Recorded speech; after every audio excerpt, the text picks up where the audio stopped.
Creative food and ഫാമിലേക്ക് എല്ലാവർക്കും സ്വാഗതം. ഞാൻ കസ്തൂരി മഞ്ഞളിൻ്റെ ഒരു വീഡിയോ എടുക്കാൻ വേണ്ടിയിട്ട് ഇറങ്ങിയതാണ്. അപ്പോൾ ഞാനിപ്പോൾ ഇവിടെ നട്ടിട്ടുണ്ട്. അത് നമുക്ക് കിളച്ച് നോക്കാം.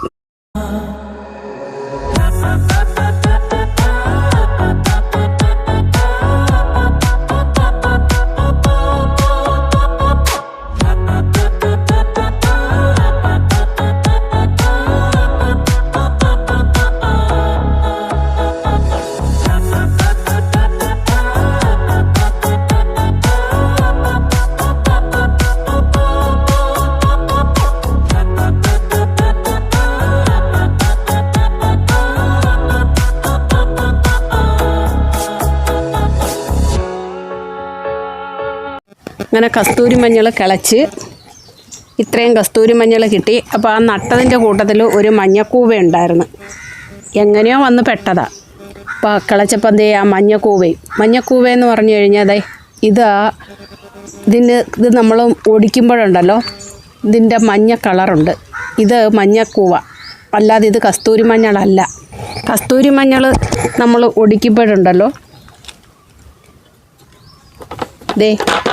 അതിൻ്റെ സെൻറ്റർ എന്ന് പറഞ്ഞു കഴിഞ്ഞാൽ ചന്ദനത്തിൻ്റെ കളറാണ്.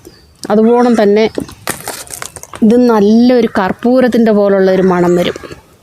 നമുക്ക് ഒന്നും പറയാൻ പറ്റത്തില്ല. മഞ്ഞക്കൂവയ്ക്കും ഉണ്ട് മണം, പക്ഷേ അത് വേറൊരു മണമാണ്. അപ്പോൾ അതാണ് കസ്തൂരി മഞ്ഞളും മഞ്ഞക്കൂവയും തമ്മിലുള്ള വ്യത്യാസവും. അടുത്ത വർഷം നമുക്കത് കൂടുതൽ നട്ട് വളർത്തി ഇങ്ങനെ കൊടുക്കാൻ പറ്റും. അതിന് വേണ്ടിയിട്ട് ഇത് നല്ല ഒരു 2 പണയിലായിട്ട് നമുക്ക് നട്ട് എടുക്കാം.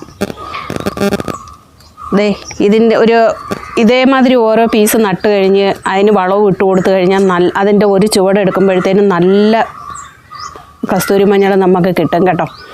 അപ്പോൾ എല്ലാവരും ഇത് ഇട്ട് പിടിപ്പിക്കണം. ഒരു മൂടെങ്കിലും നിങ്ങൾ ഇട്ട് പിടിപ്പിച്ച് കഴിഞ്ഞാൽ അടുത്ത വർഷം ആകുമ്പോഴത്തേനും അത് 3-4 മൂട് അല്ലെങ്കിൽ 10 മൂടിനായാലും നമുക്ക് നടാനുള്ള സാധനം അതിൽ നിന്ന് കിട്ടും. അപ്പോൾ എൻ്റെ ഈ ഒരു വീഡിയോ ഞാൻ ഇവിടെ വെച്ച് നിർത്തുകയാണ്. അടുത്തൊരു വീഡിയോ ആയിട്ട് വരുന്നത് വരെ ബൈ.